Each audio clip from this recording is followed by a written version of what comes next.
నమస్తే అండి. నమస్తే. ప్రస్తుతం భారతదేశంలో బీజేపీ ప్రభుత్వం అధికారంలోకి వచ్చి 12 సంవత్సరాలు దాటుతుంది. అయితే ఈ బీజేపీ ప్రభుత్వ విధానాలు ప్రజాస్వామికంగా ఉన్నాయా లేవా? సిపిఎం పార్టీ తరఫున మీరు ఏం చెప్తారు? మొదటిది, వీక్షకులకు అందరికీ నమస్కారం. బీజేపీ మూడోసారి అధికారంలోకి వచ్చిన తర్వాత ఈ 3 ఏళ్ల కాలంలో బీజేపీ చెప్పినటువంటి మాటకు ఆచరణకు చాలా వ్యత్యాసం ఉంది. మొదటిది, middle class, above middle class, యువకులు, విద్యార్థులు, కార్మిక వర్గం, ఉద్యోగ వర్గాలని ఆకర్షించే విధంగా చాలా నినాదాలు, మాటలు, వాగ్దానాలు చేయడం జరిగింది. ఆ మేరకు కొంత పాలన కూడా అందించడం జరిగింది. కానీ 2 పర్యాయాల తర్వాత మూడోసారి అధికారంలోకి వచ్చిన తర్వాత బీజేపీ తన రహస్య ఎజెండా అయినటువంటి ఆర్ఎస్ఎస్ సిద్ధాంతాన్ని ఈ దేశంలో అమలు జరపడానికి సీరియస్గా ప్రయత్నం చేస్తుంది. అందులో భాగంగానే తిరోగమన విధానాలకు రూపకల్పన చేస్తుంది. ముఖ్యంగా కార్మిక, రైతాంగ, వ్యవసాయ కూలి, గ్రామీణ పేదలు, అబోవ్ మిడిల్ క్లాసు, ముఖ్యంగా యువకులు, విద్యార్థుల విషయంలో కూడా ఆ విధానాలు ఇటీవల కాలంలో ఒక్కొక్కటిగా బయటకు వస్తున్నాయి. ఇటీవల కాలంలో జరిగేటటువంటి అనేక పరిణామాలు ఇవి రుజువు చేస్తున్నాయి. కాబట్టి ఇప్పుడు బీజేపీ అని చెప్పేసానంటే, గతంలో నరేంద్ర మోడీ గారి చరిష్మా మీద ఎవరైతే ప్రజలు కానీ, ప్రజాస్వామికవాదులు కానీ ఓ మేరకు అభిమానించారో, ఇవాళ వాళ్ళంతా కూడా తిరిగి పునరాలోచన చేసుకోవాల్సిన అవసరం ఇప్పుడు కనపడతా ఉంది.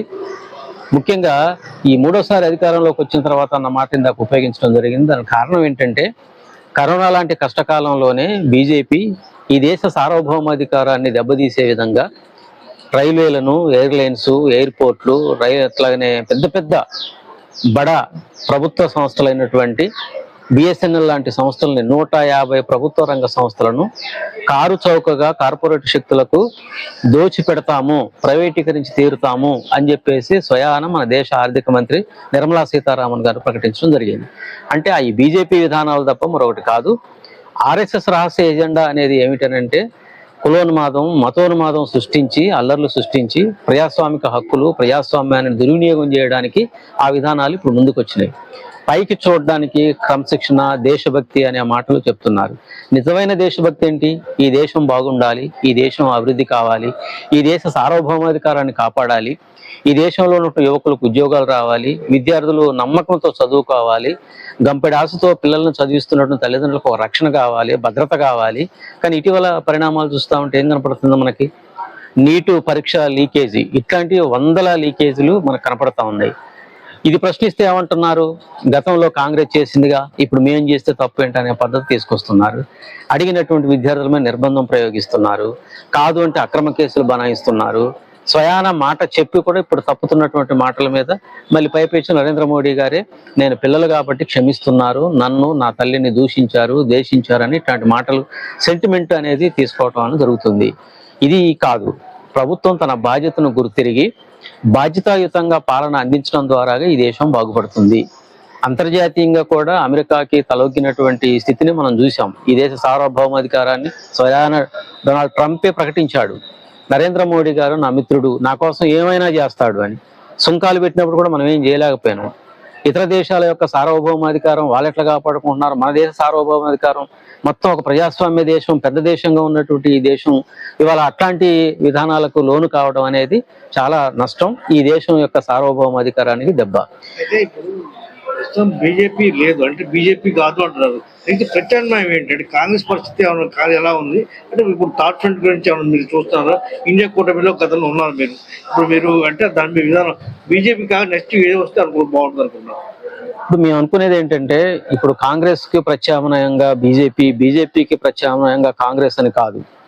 ఏ ప్రభుత్వానికైనా ప్రత్యామ్నాయం ప్రజలు చైతన్యవంతులై, ప్రజలు విజ్ఞానవంతులై, ప్రజలు అది తిరుగుబాటు చేస్తున్నాడు. మహామహా ప్రభుత్వాలే కూలిపోయినాయి. ఏ ప్రభుత్వానైనా కొంతకాలం నమ్ముతారు. కొన్ని ప్రభుత్వాలు కొంతకాలమే, కొన్ని రోజులే ప్రజల్ని మభ్యపెడతాయి. ఇప్పుడు ప్రజలు ఒక్కొక్కటిగా తెలుసుకుంటున్నారు. ఇప్పుడు థర్డ్ ఫ్రంట్ వస్తుందా, లేదంటే కాంగ్రెస్ ప్రత్యామ్నాయం అవుతుందా అనేది ఇప్పుడు మనం ఏం చెప్పలేం. కానీ దేశంలో మాత్రం నరేంద్ర మోడీ అనుసరించేటటువంటి విధానాలు దీని అనుకున్నటువంటి ఆర్ఎస్ఎస్ బీజేపీ రూపంలో అనుసరించే విధానాలు ఒక్కొక్కటిగా ప్రజలు అర్థం చేసుకుంటున్నారు. ఇప్పుడు బీజేపీ దూకుడికి కారణాలు ప్రతిపక్షం బలంగా లేకపోవడం ఏనాడు ప్రజల్లో ఇంత వ్యతిరేకత ఉన్నప్పటికీ బీజేపీ ఎందుకు ఇంత నిరంకుశత్వ విధానాలు తీసుకుంటుంది? దాని ధైర్యం ఏంటి? ఒకటి, బీజేపీ ఏంటంటే నయానా భయానా తన పాలన కొనసాగించాలని కోరుకుంటుంది. మనం ఎన్నికల్లో చూసాం. ఇవాళ ప్రజలు ప్రభుత్వాలు అని అంటే ఎవరు గెలిచారు, ఎవరు ఓడారు, ఎవరికి ఎన్ని సీట్లు వచ్చినాయి ఇది చూస్తున్నారు. దాన్ని క్యాష్ చేసుకుంటుంది బీజేపీ. కానీ ప్రజల అసంతృప్తి ఏంటి, ప్రజల భావోద్వేగాలు ఏంటి, ప్రజలు ఏం కోరుకుంటున్నారు అనేది కాదు. దానికి అనుగుణంగానే బీజేపీ ప్రజలను కొనటం, ప్రజలు కాకపోతే గెలిచిన ప్రజాప్రతినిధులను కొనటం, అవసరమైతే ప్రభుత్వాలను దించేయటం, నిరంకుశంగా కర్కశంగా అనేక కుట్రలు కుతంత్రాలు చేసి ప్రజాస్వామ్యాన్ని కూని చేసే దశకి చేరుకుంది. ఇది భారత రాజ్యాంగం ఇచ్చినటువంటి హక్కు. ఈ హక్కును కూడా మొత్తం సర్వనాశనం చేయడానికి బీజేపీ పూనుకుంది. దానికి అక్కడక్కడ అనేక మాటలు చెప్తున్నారు. ఇప్పుడు బహిరంగంగా చెప్తున్నారు. ఎందుకంటే భారత రాజ్యాంగం మా ప్రామాణిక గ్రంథం కాదు, మన ధర్మం లేదంటే భగవద్గీత మా ప్రామాణిక గ్రంథం అని చెప్పేసి అట్లాంటి సెంటిమెంట్లు ముందుకు తీసుకొస్తున్నారు. కానీ భారతదేశంలో ఎవరైనా ఏ ప్రభుత్వం అయినా ఖచ్చితంగా భారత రాజ్యాంగం ఇచ్చినటువంటి ఆదేశాల ప్రకారమే ఈ దేశం ముందుకు పోవాలి, ఈ దేశం నడవడిక ఉండాలి.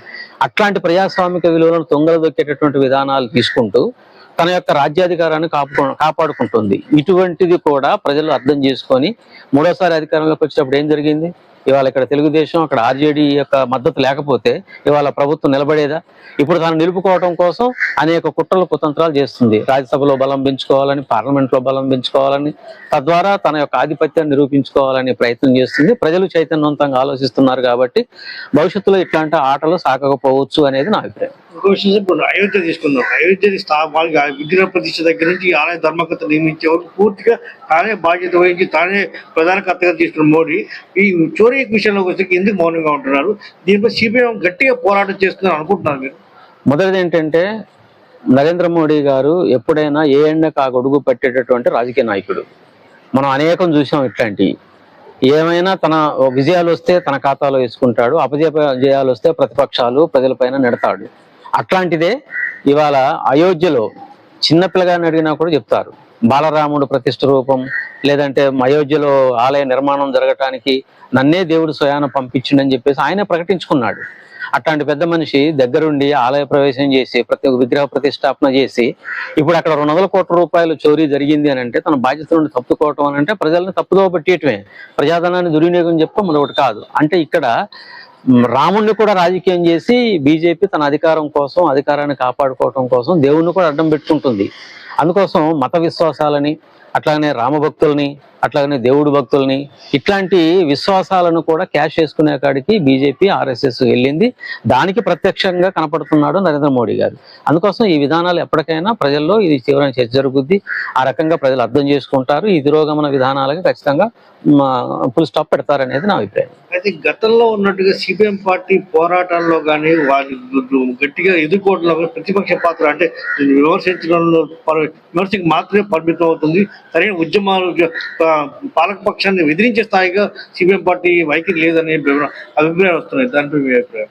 ఉండొచ్చు. ఎందుకోసం అని అంటే గతంలో సిపిఎం, కమ్యూనిస్టులు, ముఖ్యంగా సిపిఎం, ఎందుకంటే ఈ దేశంలో 3 రాష్ట్రాల్లో అధికారాన్ని పాలన నడిపినటువంటి అనుభవం, అటువంటి చరిత్ర ఉన్నటువంటి party Marxist party CPM. Bengal కానీ, కేరళ కానీ, త్రిపుర కానీ. అట్లాంటి రాష్ట్రాల నుండి రాష్ట్రాలు అధికారాలు కోల్పోవడం, అట్లాగనే పార్లమెంట్లో బలహీనం కావడం, అట్లాగనే వివిధ పార్లమెంట్ స్థానాలు కానీ వివిధ అసెంబ్లీ స్థానాలు కూడా తగ్గిపోవటం వల్ల సిపిఎం బలం తగ్గింది అనేది అంతవరకు కరెక్ట్. వాస్తవంగా ఇక్కడున్న భౌతిక పరిస్థితులు కూడా ప్రజలు కానీ ప్రజాస్వామికవాదులు కానీ అర్థం చేసుకోవాలి. ఇవాళ విలువలు లేనటువంటి రాజకీయాలలో సిపిఎం లాంటి ఒక నీతి నిజాయితీగా ఉన్నటువంటి పార్టీ నిలబడటం అనేది ఒక పెద్ద సవాలైంది. అది ప్రజలందరూ కూడా అర్థం చేసుకుంటున్నారు. ఎందుకోసం అని అంటే ఇవాళ కార్పొరేట్ రాజకీయాలు వచ్చినాయి, కులం పేరుతో మతం పేరుతో రాజకీయాలు వచ్చినాయి. సిపిఎం రాజకీయాలు ఏంటి? వర్గ రాజకీయాలు, సామాజిక న్యాయం కోసం జరిగే రాజకీయాలు, ప్రజా రాజకీయాలు, ప్రజల కోసం రాజకీయాలు. కానీ ఇవాళ కూడబెట్టినటువంటి ప్రజాన్ని టోకున కొనుక్కునేటటువంటి రాజకీయాలు ఇవాళ తీసుకొచ్చారు. టోకున కొనుక్కుంటున్నారు, అమ్ముకుంటున్నారు. రాజకీయాలు అంటే కొనుగోలు అమ్మకాలు అనే దశకి తీసుకొచ్చారు. ఈ స్థితిలో కొద్దిగా బలహీనమైనటువంటి మాట నిజం. ఈ బలహీనతకు కారణాలు ఏంటి అనేది ఇప్పటికే మా ఆల్ ఇండియా కమిటీ అనేక రివ్యూలు చేస్తుంది. ఇటీవల వచ్చిన ఎన్నికల ఫలితాలను కూడా రివ్యూ చేయడం జరిగింది. ఎన్నికల ఫలితాల్లో మేము ఖచ్చితంగా చెప్తున్నాం, భారతదేశంలో కమ్యూనిస్టులు లేనటువంటి, అంటే కమ్యూనిస్టు రాష్ట్రాలు లేనటువంటి, పాలన లేనటువంటి దేశం ఇప్పుడు ఉంది. ఇప్పుడు నరేంద్ర మోడీ గారు కానీ బీజేపీ కానీ ఎవరికి భయపడుతున్నారు? ప్రధాన ప్రతిపక్షంలో కాంగ్రెస్కు భయపడట్లేదు, సిపిఎంకు భయపడుతున్నారు. కారణం ఏంటంటే ఒక విధానపరమైనటువంటి శత్రువు ఎవరు నాకు అని అంటే బీజేపీకి విధానపరమైన శత్రువు సిపిఎం తప్ప కాంగ్రెస్ కాదు. అందుకోసం విధానం విషయంలో సిపిఎంను ఓడించినప్పుడు ఆనందపడ్డట్టుగా ఎవరికి ఆనందపడట్లే. ఇప్పటికీ మేము గర్వంగా చెప్పుకోగలం, సిపిఎం అనుసరించేటటువంటి విధానాలు, కార్మిక కర్షక ఇట్లాంటి విధానాల విషయంలో కానీ, నరేంద్ర మోడీ దివాలాకోరు ఆర్థిక విధానాలను ప్రశ్నించేది కానీ, ఒక సూత్రబద్ధ వైఖరితోని విధానపరంగా వ్యతిరేకించేది, ఎదుర్కొనేది, పోరాడేది శక్తి మేరకు సిపిఎం తప్ప మరొకటి కాదు. కానీ ఎందుకు ఇంతగా డీలా పడిపోయిందండి సిపిఎం? ఒకప్పుడు జ్యోతి బసు లాంటి ప్రధాని అభ్యర్థిగా ప్రధాని పదవిని తృణప్రాయంగా వదిలేసిన లాంటి పార్టీ 2-3 రాష్ట్రాల్లో నిరంతరంగా నిరంకుశంగా 3 సంవత్సరాల పాటు అధికారం ఉన్న పార్టీ. అటు కేరళ కానీ, ఇటు పశ్చిమ బెంగాల్ అయితే కేరళ పూర్తిగా బయటకు వచ్చేసిందని అనుకోవచ్చా? అంటే ఇందులో చాలా ముఖ్యమైనటువంటి కారణాలు ఉన్నాయండి. అది మనం చాలా లోతుగా కూడా అధ్యయనం చేయాలా, విశ్లేషించాలి. వాస్తవంగా ఏంటంటే ఇక్కడ కార్పొరేట్ రాజకీయాలు, మతోన్మాద రాజకీయాలు పెనవేసుకొని భారతదేశంలో ముందుకొచ్చాయి. ఈ నేపథ్యంలో వర్గ రాజకీయాలు, కమ్యూనిస్ట్ రాజకీయాలు అనేటివి, నీతివంతమైన పాలన, విలువలతో కూడిన రాజకీయాలు అనేది ఇప్పుడు రాజకీయ వ్యవస్థలో కొద్దిగా వెనకడుగు వేసిన మాట నిజం. అంత మాత్రాన అదే శాశ్వతం కాదు. అనేక దేశాల యొక్క అనుభవాలు కూడా మనకున్నాయి. అందుకోసం ఇప్పుడు ఏంటంటే కార్పొరేట్ సిస్టమ్ అనేది వచ్చిన తర్వాత, కార్పొరేట్ సిస్టంలో రాజకీయాలు కలుషితం అయిన తర్వాత, ప్రమాణాలు ఉల్లంఘించబడ్డ తర్వాత, ఇవాళ నీతి నిజాయితీ అనేది, ప్రజాసేవ అనేది పక్కకు నెట్టేసేది కార్పొరేట్ శక్తులు, కార్పొరేట్ రాజకీయాలు. ఆ రాజకీయాల ప్రభావంలో ప్రజలు ఉన్నారు. ఆ ప్రజలు చైతన్యవంతమైనప్పుడు, తిరుగుబాటు వచ్చినప్పుడు అనివార్యంగా ఖచ్చితంగా ఏదైతే సత్యం ఉంటుందో, ఏదైతే నీతి ఉందో, నిజాయితీ ఉందో దానికే పట్టం కట్టే రోజులు వస్తాయి. తాత్కాలికంగా కమ్యూనిస్టులకు ఎదురు దెబ్బలు తగలవచ్చు, సిపిఎం తాత్కాలికంగా కొంత వెనకడుగు వేయచ్చు. కానీ మీరు ఓట్లు సీట్ల పేరుతోని సిపిఎంని కమ్యూనిస్టులను కొలిస్తే మనకు అర్థం కాదు. అది ప్రజా ఉద్యమాలు, ప్రజా పోరాటాలు. ఇప్పటికీ మేము చెప్పగలం గర్వంగా, ఏ పార్టీ అయినా, bourgeois party, BJP, Congress, BRS, Telugu Desam, ఏ పార్టీ అయినా కానివ్వండి, ఇవాళ ఒక 1,00,000 మందిని వాళ్ళు స్వచ్ఛందంగా నీతిగా కూడబెట్టమని చెప్పండి చూద్దాం. అదే సిపిఎం ఒక పిలిపిస్తే 1,00,000 మంది సొంత ఛార్జీలు పెట్టుకొని, సొంత ఖర్చులు పెట్టుకొని వచ్చి రోడ్ల మీదకి వస్తారు. కారణం ఏంటంటే వాళ్ళ సమస్యలు అట్లాంటిది. ఈ సమస్యలు తీర్చడానికి సిపిఎం తప్ప ఇంకోటి కాదు అనేటువంటి నమ్మకం, సిపిఎం అనుబంధ రంగాలు తప్ప ఇంకోటి కాదనేటువంటి నమ్మకం, ఆ విశ్వాసం ఎప్పటికీ మా మీద ఉంది. అయితే ఓట్లు సీట్ల రూపంలో చూసినప్పుడు ఖచ్చితంగా మేము వెనకబడి ఉన్నమాట నిజం. అది ఒక భౌతిక వాస్తవం. దానికి అనేక కారణాలు ఉన్నాయి. రాజకీయ కారణాలు ఉన్నాయి, ఆర్థిక కారణాలు ఉన్నాయి, సామాజిక కారణాలు ఉన్నాయి, మత సెంటిమెంట్స్ అనేటివి ముందుకు వచ్చినాయి.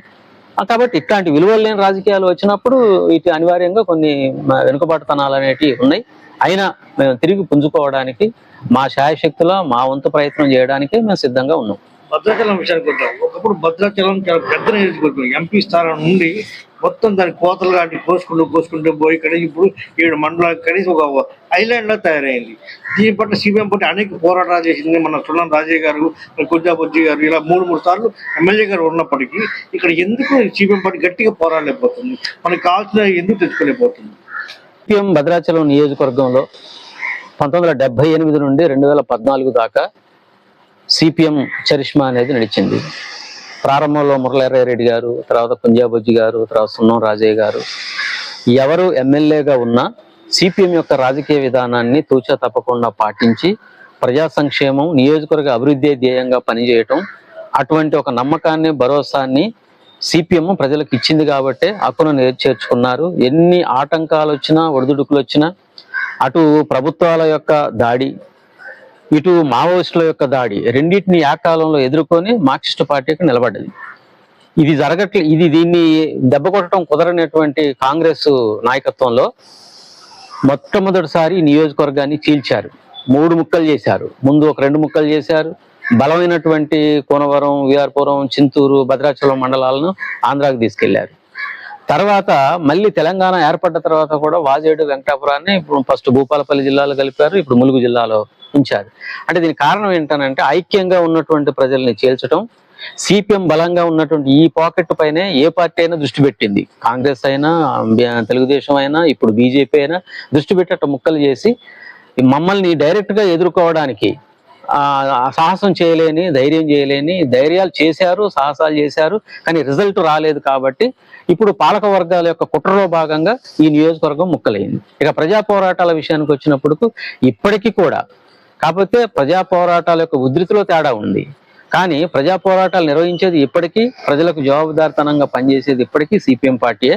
ఆ రకమైనటువంటి పోరాటాలు మేము కొనసాగిస్తాం. ఇప్పటికే మా అమరవీరులు వాళ్ళు ఇచ్చినటువంటి స్ఫూర్తి, అప్పుడు మురళీధర్ గారు కానీ, బొజ్జు గారు కానీ, రాజయ్య గారు కానీ, ఇప్పుడు సజీవంగా ఉన్నటువంటి పార్లమెంటు ఎంపీగా చేసినటువంటి డాక్టర్ మిడియం బాబురావు గారి, ఇక్కడ ఈ నియోజకవర్గం యొక్క అభివృద్ధికి, ఏ నియోజకవర్గంలో జరగని అభివృద్ధి, ఇది ఒక రకంగా చెప్పాలంటే ఏజెన్సీ ప్రాంతం అయినప్పటికీ నాన్ ఎన్సీ ఏరియాలో జరిగేటటువంటి అభివృద్ధి ఇక్కడ జరిగింది. రోడ్లు కానీ, చెరువులు కానీ, చెక్ డ్యాములు కానీ, ఇవన్నీ కూడా అప్పుడు వచ్చినాయే. ఇప్పుడు వచ్చినటువంటి ప్రభుత్వాలు కానీ, పాలకులు కానీ చేసింది ఏం లేదు. కనీసం రోడ్డు కూడా వేయలేనటువంటి దుస్థితిలో ఇవాళ భద్రాచలం నియోజకవర్గం ఉంది. అనేక మరణాలు జరుగుతున్నాయి, అనేక యాక్సిడెంట్లు జరుగుతూ ఉన్నాయి. ఎన్నిసార్లు మొరపెట్టుకున్నా పట్టించుకోవడం లేదు. ప్రభుత్వాలు ఇచ్చిన హామీలు, కరకట్టను స్ట్రెంథెన్ చేస్తామని, 5 గ్రామ పంచాయతీలో కలిపితే కొద్దిగా భద్రాచలానికి లైఫ్ ఉంటుందని, పోలవరం బ్యాక్ వాటర్ వల్ల భద్రాచలం రాముడు కూడా మునిగిపోతాడు, అందుకోసం రాముడిని తప్పించేటటువంటి బీజేపీ ఇది ఆర్డినెన్స్ తీసుకొస్తే కొంత మేలు జరుగుతుంది, ఈ కరకట్టని బ్యాక్ వాటర్ వల్ల భద్రాచలం ప్రజలకు ఒక రక్షణ కల్పించిన వాళ్ళు అవుతారు అని చెప్పేసి పోరాటాలు నడుపుతున్నది సిపిఎంఏ ఇప్పటికీ కూడా. ఇవే కాదు, స్థానికంగా ఉన్నటువంటి అనేక సమస్యలు, ప్రభుత్వ హాస్పిటల్ కానీ, స్కూల్స్ కానీ, హాస్టల్స్ కానీ, రోడ్లు, డ్రైన్లు, మంచినీళ్లు, కరెంటు, ఇట్లాంటి వాటి మీద ఎప్పటికప్పుడు పోరాటాలు నిర్వహిస్తున్నటువంటి పార్టీగా సిపిఎం పార్టీ ఉంది. కాకపోతే పోరాటాల ఉధృతిలో గతంతో చూసినప్పుడు కొంత వెసులుబాటు అనేది, ఒక రోడి అనేది గ్రాడ్యువల్ గా తగ్గుకుంటూ వస్తున్నమాట నిజం. 2014 రాష్ట్ర విభజన సమయంలో తీవ్రంగా నష్టపోయింది ఏదైనా ప్రాంతం ఉందంటే అది భద్రాచలం. అది రాత్రి ఆర్డినెన్స్ ద్వారా 7 మండలాన్ని ఆంధ్రాలో కలిపిన బీజేపీ పార్టీ, అటు తెలుగుదేశం, జనసేన ఒక్కటైపోయినప్పుడు అటు టీఆర్ఎస్ పార్టీ తరఫు నుంచి కానీ, ఇటు కాంగ్రెస్ తరఫు నుంచి కానీ ఎటువంటి ప్రయత్నాలు జరగట్లేదు. దీనిపై పోరాటం ఇప్పుడు మనకి అవకాశం ఉందా మళ్ళీ 7 మండలాలు తీసుకొచ్చి అనుకుంటున్నారు మీరు? మొదటిది ఏంటంటే పాలక వర్గాల యొక్క చిత్తశుద్ధి లేదు. రెండోది, పాలక వర్గాలకి మా పోరాటాలతో పాటు మేము నిర్మాణాత్మకమైనటువంటి సూచనలు చేశాం. గతంలో బీఆర్ఎస్ ఉన్నప్పుడు అప్పుడు బీజేపీతో తనకు సంబంధాలు ఉన్నాయి, ఆంధ్ర గవర్నమెంట్ను కూడా మీరు సంప్రదించి ఇక్కడ ఉన్నటువంటి డెలిగేషన్ తీసుకొని బీజేపీతో రాయబారం చేస్తే ఒక ఆర్డినెన్స్ రావడానికి అవకాశం ఉంటుందని గతంలో మేము చెప్పాం, పోరాటం చేసాం, చెప్పాం. రెండోది, కాంగ్రెస్ గవర్నమెంట్ వచ్చినాక, ఇప్పుడు కాంగ్రెస్ గవర్నమెంట్ లో ముఖ్యమంత్రి గారికి, ఆంధ్ర ముఖ్యమంత్రి గారికి గురు శిష్యులు అనేటువంటి బంధం ఉంది, 2 రాష్ట్రాల మధ్యన సమన్వయం ఉంది, మంచి బంధం ఉందని వాళ్ళే చెప్తున్నారు. ఆ బంధాన్ని ఉపయోగించుకొని తెలుగు ప్రజల యొక్క సంక్షేమాన్ని, అభివృద్ధిని దృష్టిలో పెట్టుకొని ఒక ఆర్డినెన్స్ తీసుకురండి. ఇప్పుడు కాంగ్రెస్ చెప్తే ఇక్కడ తెలంగాణ కాంగ్రెస్ చెప్తే ఆంధ్ర తెలుగుదేశం ఉంటుంది. ఆంధ్రాలో ఉన్నటువంటి 3 పార్టీలు, జనసేన కానీ, బీజేపీ కానీ, తెలుగుదేశం కానీ, ఈ 2 కూడా బీజేపీ వీళ్ళు ఎంత చెబితే అంత చేసే అవకాశం ఉంది.